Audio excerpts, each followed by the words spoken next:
Welcome to the Northern Business Podcast, our regular discussion with people who really matter in the North, people who lead businesses, employ people and are growing our economy. We're sponsored by Virtue Motors, one of the top automotive dealerships in the UK with different brands and a network of dealers around the country. I'm Graham Robb and today we're here at Connected North. We're at Manchester Central. It's the largest digital and connectivity conference in the North and there's more than 2,500 people in attendance. Throughout the day, I'll be talking to regional innovators, tech companies, service providers, all of whom have come together to explore new ways of driving connectivity and technology and innovation across the North. Let's go inside and see what it's all about. Well, the first interview of our series here at Connected North is with Rob Chambers of Total Telecom. And Total Telecom are the main sponsor, the organiser of Connected North. Rob, tell us about Total Telecom. Hello, Graham. So Total Telecom originally is a publishing house. We're still a publishing house and we publish for the telecom sector. Telecoms has obviously evolved in many years now, and it's far broader than it ever used to be, and we're not just talking about telecom kit anymore, we're talking really about digital economy. And that's really what we're talking about here with Connected North. Connected North is the dedicated digital economy event for this region. And it was born out of its larger sibling, Connected Britain, which we run each September at Excel. And it's now growing into an event with its own identity. We have some great partnerships here with the Greater Manchester Combined Authority, the Liverpool Combined Authority, and all the various bodies representing this region. And so we're seeing it grow out and gain a life of its own. When it comes to rebalancing the economy, north and south, levelling up, northern powerhouse, whatever cliche the politicians decide to use, they are talking about greater opportunity for the north of England compared to the economic power of the southeast of England. Do you think, and do you agree with me, that digital connectivity is even more important than physical connectivity? I'm not sure if I'd necessarily go as far as to say it's more important, but it's certainly as important. The ability of digital connectivity to change people's lives is phenomenal. The ability to let people improve their education, how they entertain themselves, benefit from things like new forms of medicine, and of course the digital skills side of things to encompass new jobs is huge. And I think this region is particularly seeing that. We were running yesterday the first data center summit, and that's really centered on the whole fact that this region wants to see growth in that. It wants to see growth in the job sector that will come from AI, and all of that's around digital connectivity. So for that sense, it's hugely important. And we're seeing in the north of England huge clusters of businesses that rely on the connectivity provided by many of the people taking part in this event. You've got in Leeds and in Newcastle, financial services industries now. You've got in Teesside, the gaming industry, a massive employing, big business like Double 11. This connectivity can only be delivered by partners that are here at this event. Yes, I think partnerships are hugely important. And I think that, and if you like, it's actually the ethos behind all of our connected events. You look really at regions where there's the economic, the political, and the commercial will to make things happen. And I think you really feel that in this event here and in the north of England. There is a real desire to capitalize on the entrepreneurship, and actually so just on the people you see here, the friendly, connected people, if you like. It's a very friendly event, and that's really going to help drive forward those partnerships. Well, the event started with speeches and panels from the regulator, Ofcom, and by some of the tier one companies, the Openreaches, CityFibre, Fibrous, that are there to set up the networks and communicate with the customer. But there is a huge supply chain of businesses, and they are, it appears, represented here. Yes, yeah, the supply chain in the the tech industry in the widest sense is huge. If you think about it, you're talking about everyone from the people who make the fiber optic cables all the way through to the people that make the various types of technology for in-building connectivity, Wi-Fi and 5G and all of these kind of things. All of those kind of companies are here. And then we're starting to see more and more representation from the companies that perhaps rely on connectivity. We have someone over there called AbilityNet, for example, who does sort of disability access. And then we're starting to see the other kinds of parts of the supply chain. There's some huge solar panels over there, for example, which is someone providing mobile power supplies for this industry. The supply chain's fascinating. And don't forget the startups, of course, just over my shoulder there, who are really, really innovative companies. Well, look, I hope you don't mind. I'm going to get the camera and I'm going to walk around and meet some of those supply chain exhibitors and participants. In the meantime, Rob, thank you for inviting us to Connected North, and I hope it goes really well. Do have a wander around. We'd love to see you all talking to people. Colin Henry from Fibrous, you are a challenger when it comes to laying the fibre to communities around the country. Tell us a little bit about the business. What is the business and how far does it reach? Yeah, so Fibrous is about building broadband, full fibre broadband infrastructure in rural and regional areas. At the moment, we're building to about 550,000 homes across Northern Ireland and Cumbria. We've already got 400,000 of that done, and we have 110,000 customers in those areas. We focus exclusively on rural and regional. So in Northern Ireland, we're not in Belfast, we're not in Derry, we're everywhere else. In Cumbria, we're not in Barrow, we're not in Carlisle, we're everywhere else. Right. We operate a brand, so Fibrous is a big brand. We sponsor Workington Rugby Club, it's the Fibrous Community Stadium. We work with communities to really drive adoption of full fibre broadband in rural and regional areas, which are the areas that need it most. Now, the businesses that watch this podcast tend to be in the north of England, Northern Business Podcast, and generally they'll get their fibre from BT Openreach or maybe City Fibre. Yeah, challenging that dominance is very important. That there needs to be competition. How do you think it can come about more effectively? So what's driven the delivery of fibre broadband has been competition. I mean, the way we always talk about it is BT's the canal company and fibre is railways, okay? So if you ask the canal company to build railways, they go, yeah, we'll get to it. And there would be no railways built. So the only way the railways were going to get built was by railway companies. We're a railway company, BT's a canal company.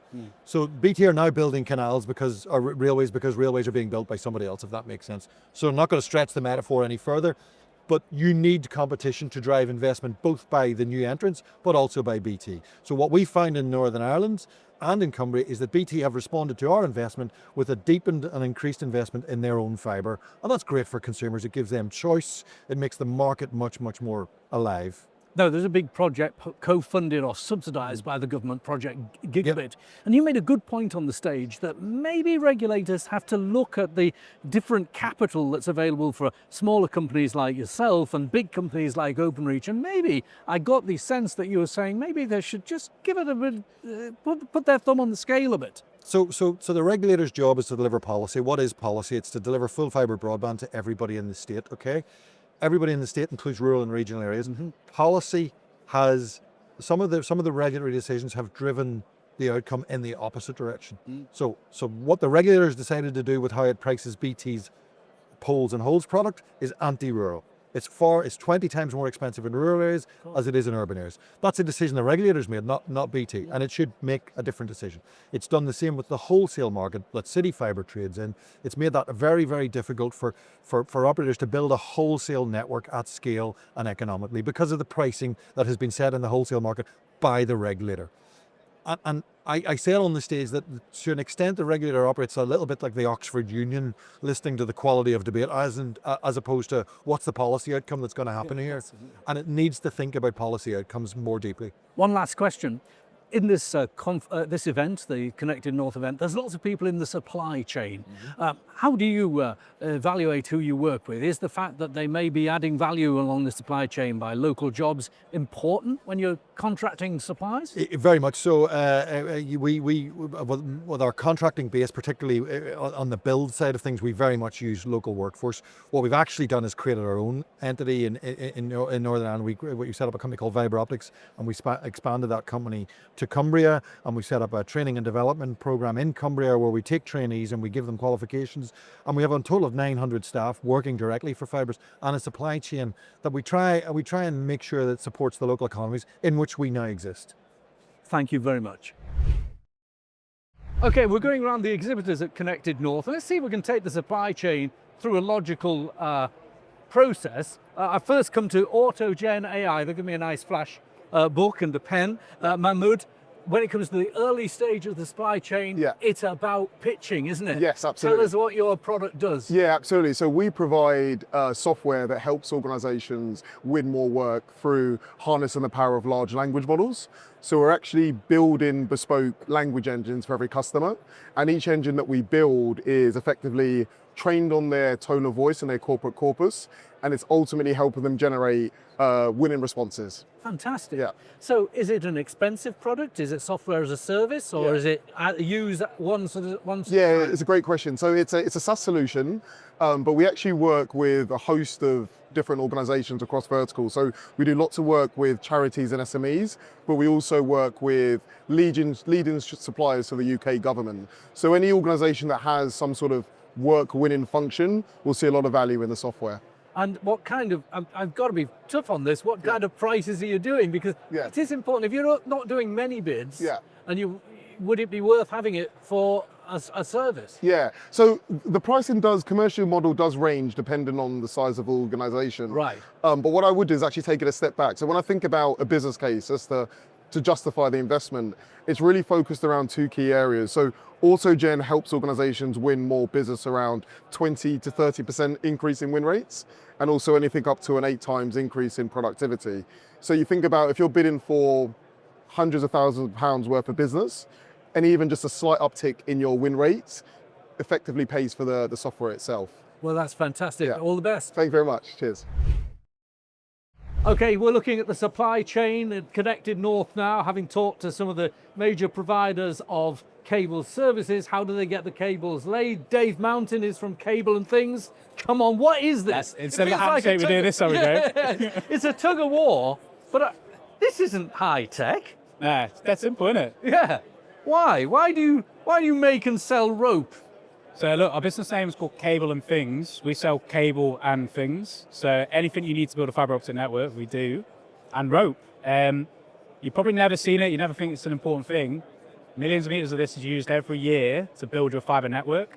So if you've got a cable, you want to put it underground, the engineers will tie this rope to the cable and they'll pull it through the ducts. So when you're on the streets in the future, have a look, you'll see some engineers using it. And you supply all sorts of peripheral things involved in the supply of cable laying. Tell us the kind of products you're selling. So look, we built the business around cable, so that's why it's called Cable and Things. So we've done about 12 million meters of cable today in the UK.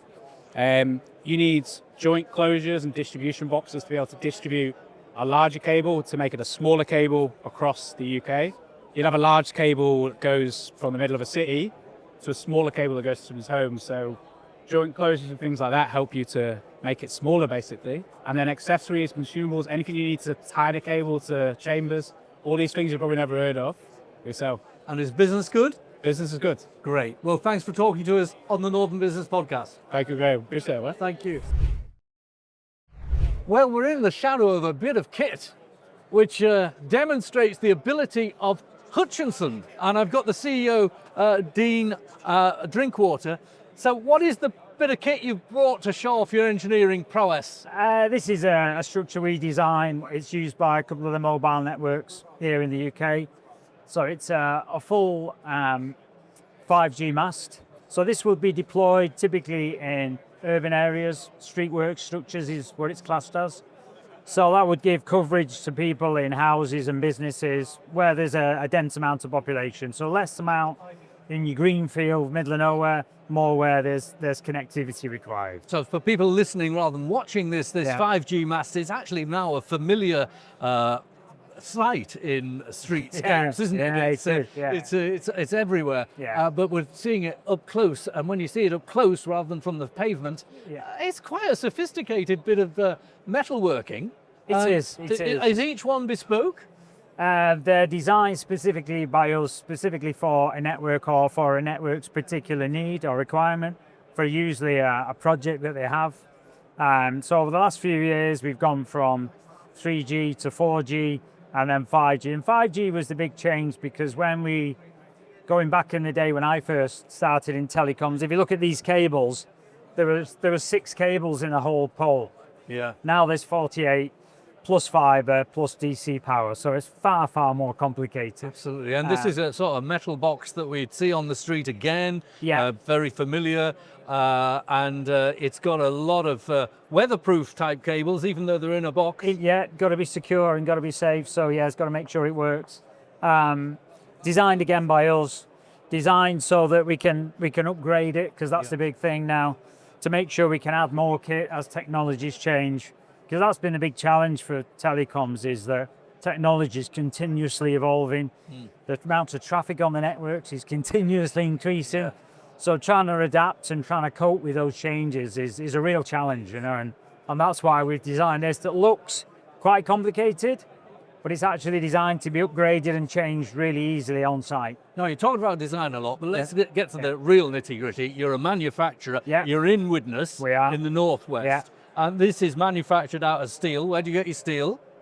British Steel, obviously. British Steel, Yes, right. of So course. here we are. You are part of the solution, not the problem. Exactly, yeah, exactly. What kind of turnover have you got now then? So this year we'll do about 28, 29 million turnover. But more importantly than turnover for us is the amount of people we employ. Yep. So we're just getting towards 180 staff now. Fantastic. So yeah, But 180 right in jobs. that sweet spot of the kind of growth SME the North needs, Definitely. owner managed. Yeah. Fantastic. Well, I wish you the best of success in this supply chain and the other supply chains you're working in. Dean, thanks for talking to me. No problem. Thank you very much for your time. We're following through the supply chain of connectivity in the north of England. We've seen people who make the cables, we've seen people who make the boxes the cables go in, but what about fitting the cables and the men and women who are on the roads, literally digging holes, laying cables, maybe going up masts to attach cables to telecoms masts. Martin Whitehead is with Kelling Group. Tell us what you supply. Yeah, so we are the UK's largest provider of van-mounted access platforms and specialist vehicles for hire and lease. We also have a sister company called Welfare Hire, and they do mobile towable, eco-friendly welfare units and welfare vans and tower lights. And you're a great northern company. It's the Northern Business Podcast. Where are you based? Yeah, we're based out of Wakefield. That's our head office with a purpose-built facility there. But we've got national coverage to support all customers across the UK. Let's have a look at this bit of kit here. Now, this van presumably came to you raw. You've done all the insides. Yeah, so this was designed with one of our telecoms customers in mind and in partnership. So the chassis of the vehicle we purchase, and that's optional in terms of if there's a preference for the chassis, and then we complete the full fit out internally as a bespoke fit out for the spec that the customer needs. And they use this for splicing cables, do they? Yeah, so this is one of the splicing vans. It's a dedicated splicing van. So, as I say, designed with a particular telecoms customer in mind. So it's got the full welfare facility to keep the productivity high, so they don't have to leave site to use the toilet, they don't have to leave site to use a microwave, etc. And it's got all the gear inside that the guys would need to complete the splicing on the projects. And there's another van here which is different in that it's got a lifting cage at the back. Yes. So what's this? So this is one of our van-mounted access platforms. We've got a fleet of over 1,800 of these available to hire and to lease. And effectively, this is what the telecoms engineers would use to get up to the poles or to install on a house build, etc. Yeah, and it's what they use. It's pretty good. And look, these cherry pickers, call them what you will. This is actually on a van, so it's maybe not quite. It's a more sophisticated operation, but you need to be trained, don't you? How do you get training to operate one of these? Yeah, so you need an IPAF qualification, and we can offer that as part of our service. So we're fully accredited IPAF training centre up in Wakefield, so we can get any engineers or anything that need that training, we can provide that for them and give them the qualification. We can also come out to site and do it on site. Excellent. And if anything goes wrong with the van? Yeah, so you've got full support from our in-house operational support team, 24/7, 365 days of the year, available for breakdown and recovery, any technical issues or questions, and also there's replacement vehicles should anything go wrong. I suppose this all proves that it might be a conference about digital sector, but this isn't digital in itself. This is a very analog technology. It's very important that this gets involved. Yeah, exactly that. Yeah, it's the fibre build has been accelerating for quite some years now, and we've seen that demand for the guys to be able to get up high, do something quickly, and get the job done. And this ticks all the boxes. Martin, thank you very much. Thank you very much. Cheers. Connected North is very much representing startup businesses, as well as a whole section here for startup businesses. Here's one, Big Bite, 3 people who organise a business together. 3 years? 3 years. Dominic, tell us how you started it. So we've been working together as a team for 8 years plus, really. And one day we decided to escape and do it ourselves because we think we could do a better job. Excellent. And so far, so good. Now, you're in consultancy. I run a PR consultancy. It's the same thing. It's just different skills. And it's a nightmare to run consultancies. Do you all agree? Yeah. Do you all get on? Oh, we do, yeah. I think it's important we get on, yeah. You've got to be able to get on with the people you work with, definitely. What do you consult in? Everything: software, security, logistics, there's national security. There's loads of different sectors that we've consulted in. Give us the type of company that you've act for. So everything from pre-revenue startups, we've done fractional CTO work, to big enterprises that need like all of their software revisiting and improving. So everything that you can imagine, we can work with. And are you very open about your prices when you see customers? Do you tell them up front what it's going to cost? Of course we do. Yeah. Excellent. Well, look, the very best of luck to you. A great startup, Big Bite, that's what it's called, Big Bite. If you need some advice on all this tech stuff that bamboozles entrepreneurs on a regular basis and never stops, call Big Bite. It's been a great pleasure for the Northern Business Podcast to visit the Connected North event in Manchester this week.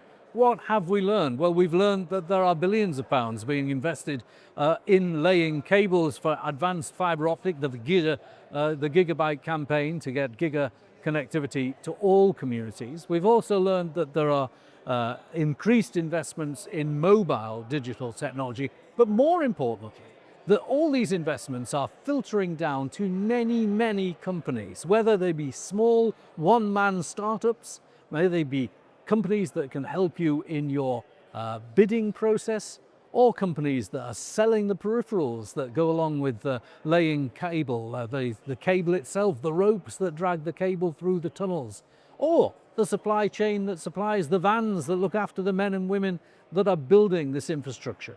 It's a huge ecosystem of connectivity, and we've really learned a lot coming here today. It's been a great pleasure. Join us again next time on the Northern Business Podcast when we'll be back in our studio.